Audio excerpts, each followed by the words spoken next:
Bapak Ibu, Saudara yang dikasihi oleh Tuhan, salam sejahtera dalam Tuhan Yesus Kristus. Kita telah belajar bersama bahwa rekonsiliasi adalah pekerjaan Tuhan untuk membenarkan orang percaya yang berdosa dengan iman di dalam Kristus sehingga ada damai sejahtera dengan Tuhan dan terjadi perubahan hubungan dari permusuhan menjadi perdamaian atau harmoni.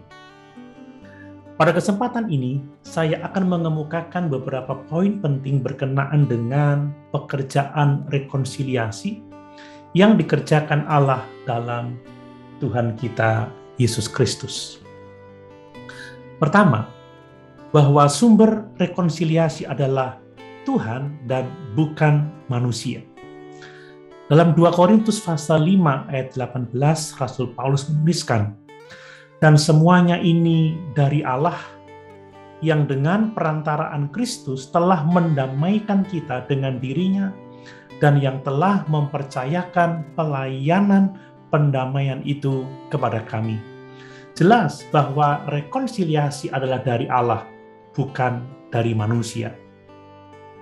Rekonsiliasi adalah pekerjaan yang bersumber dari kasih, kekudusan, kebaikan, dan anugerah Tuhan, sehingga Kristus Yesus menjadi damai sejahtera kita dengan Allah. Dalam 1 Korintus pasal 1 ayat 30 dan 31 kita membaca, tetapi oleh Dia kamu berada di dalam Kristus Yesus, yang oleh Allah telah menjadi hikmat bagi kita. Ia membenarkan dan menguduskan dan menebus kita. Karena itu seperti ada tertulis, barang siapa yang bermegah, hendaklah ia bermegah di dalam Tuhan. Sungguh, Yesus telah menjadi damai sejahtera bagi kita dengan Allah. Hal kedua adalah bahwa agen rekonsiliasi adalah Tuhan Yesus sendiri.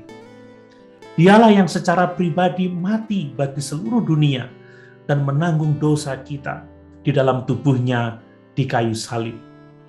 Ada cukup banyak ayat-ayat yang mengemukakan kebenaran ini, seperti Roma pasal 5 ayat 10-11, 2 Korintus 5 ayat 18, Kolose 1 ayat 20 dan 21, 1 Petrus 2 ayat 24.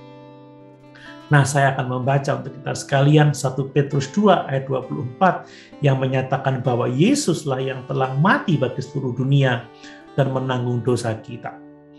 Demikian firman Tuhan, 1 Petrus 2 ayat 24. Ia sendiri telah memikul dosa kita di dalam tubuhnya di kayu salib, supaya kita yang telah mati terhadap dosa, hidup untuk kebenaran. Oleh bilur-bilurnya, kamu telah sembuh. Yang ketiga, bahwa tujuan rekonsiliasi adalah manusia dan bukan Tuhan. Mengapa? Sebab manusia adalah pribadi yang bermusuhan dengan Tuhan dan yang harus dibawa kembali ke dalam hubungan yang benar dengan Tuhan. Keempat, bahwa instrumen atau alat hal yang menyebabkan rekonsiliasi adalah kematian Tuhan Yesus Kristus di kayu salib. Dalam 2 Korintus pasal 5 ayat 21 dituliskan, Dia yang tidak mengenal dosa telah dibuatnya menjadi dosa karena kita, supaya dalam Dia kita dibenarkan oleh Allah.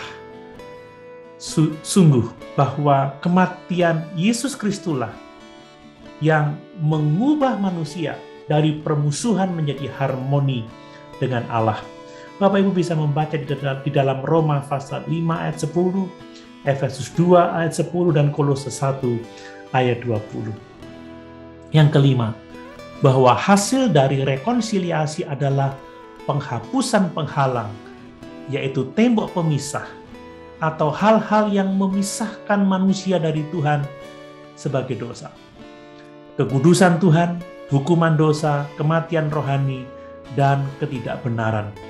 Selanjutnya adalah pengudusan posisi dan kedudukan yang sempurna di hadapan Allah. Sekali lagi Roma 5 ayat 1 menuliskan, sebab itu kita yang dibenarkan karena iman, kita hidup dalam damai sejahtera dengan Allah oleh karena Tuhan kita Yesus Kristus. Yang selanjutnya, bahwa hasil dari rekonsiliasi adalah juga pembenaran kita. Bahwa kita dinyatakan benar di hadapan Allah. Melalui kebenaran Kristus diperhitungkan kepada kita. Dalam 2 Korintus 5 ayat 18-21, ini penting untuk kita ketahui. Demikian firman Tuhan. Dan semuanya ini dari Allah, yang dengan perantaraan Kristus telah mendamaikan kita dengan dirinya, dan yang telah mempercayakan pelayanan pendamaian itu kepada kami. Sebab Allah mendamaikan dunia dengan dirinya oleh Kristus dengan tidak memperhitungkan pelanggaran mereka. Ia telah mempercayakan berita pendamaian itu kepada kami. Jadi kami ini adalah utusan-utusan Kristus, seakan-akan Allah menasihati kamu dengan perantaraan kami. Dalam nama Kristus kami meminta kepadamu, berilah dirimu didamaikan dengan Allah. Dia yang tidak mengenal dosa telah dibuatnya menjadi dosa karena kita, supaya dalam Dia kita dibenarkan oleh Allah. Keenam, bahwa para pelayan rekonsiliasi atau pendamaian adalah semua orang percaya di dalam Kristus. Setiap orang percaya adalah duta Kristus dan pelayan pendamaian atau pelayan rekonsiliasi. Karena Kristus telah mati untuk kita, kita masing-masing berkewajiban untuk hidup bukan untuk diri kita sendiri, tetapi untuk Tuhan dan menjadi wakilnya di dunia yang terasing dari Tuhan ini. Yang ketujuh, bahwa tujuan akhir dari rekonsiliasi adalah kebenaran yang diperhitungkan atau pembenaran, sehingga setiap orang percaya dapat memiliki persekutuan dengan Tuhan. Sekali lagi 2 Korintus 5 ayat 21. Dia yang tidak mengenal dosa telah dibuatnya menjadi dosa karena kita, supaya dalam Dia kita dibenarkan oleh Allah. Dan dalam keadaan dibenarkan oleh Allah inilah, maka kita akan mengalami perubahan hidup. Karakter kita diubahkan untuk menjadi serupa dengan Kristus. Puji Tuhan, mari kita bersyukur bahwa rekonsiliasi adalah sepenuhnya dari Allah melalui pekerjaan Kristus di salib, sehingga kita dibenarkan dan akhirnya kita dibawa untuk menjadi serupa dengan Kristus. Haleluya. Tuhan Yesus memberkati.